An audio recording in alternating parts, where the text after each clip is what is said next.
आपण सगळेच मोठमोठ्या लेखकांची नावं ऐकत आलोय. पु ल देशपांडे, वि स खांडेकर, शेक्सपियर, टॉल्स्टॉय. पण काही लेखक असे असतात जे लिहितात अफाट, पण ते दुर्लक्षित राहतात, प्रसिद्धीपासून दूर. आज अशाच काही खास लेखकांबद्दल आपण बोलणार आहोत, ज्यांनी अत्यंत कसदार लिखाण केलंय, पण अजूनही ते बहुतेकांना माहित नाहीत. गंगाधर गाडगीळ हा मराठी लेखक म्हणजे मेंदूला चालना देणारा साहित्यिक. रवींद्र पिंगे, पिंगे सरांचं लेखन म्हणजे जणू प्रवास अधिक अभ्यास अधिक तर्क म्हणजेच विचारांची ट्रीप. भा. रा. तांबे, त्यांचे लेखन म्हणजे सौंदर्य, करुणा आणि सामाजिक वास्तव यांचा मेळ. शिवराम कारंथ हे एकदम ऑलराऊंडर साहित्यिक. बालसाहित्य, नाटक, पर्यावरण, आत्मचरित्र, कादंबऱ्या असे अनेक साहित्य त्यांनी लिहिलेलं आहे. अमृतलाल नागर, समाजाच्या तळागाळातल्या माणसांचं वास्तव त्यांनी अस्सल पद्धतीनं मांडलं आहे.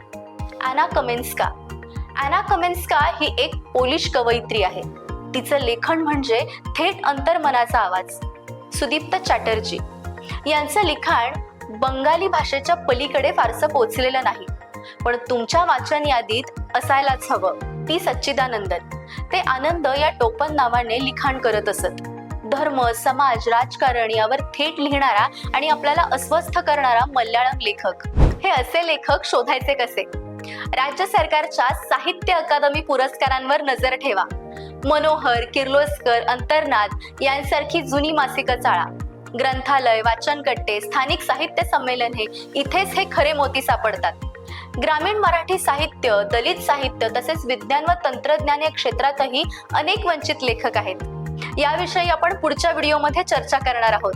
आणि तुम्हाला आजच्या व्हिडिओमध्ये नवीन काही माहिती मिळाली असेल तर आम्हाला कमेंटमध्ये जरूर सांगा.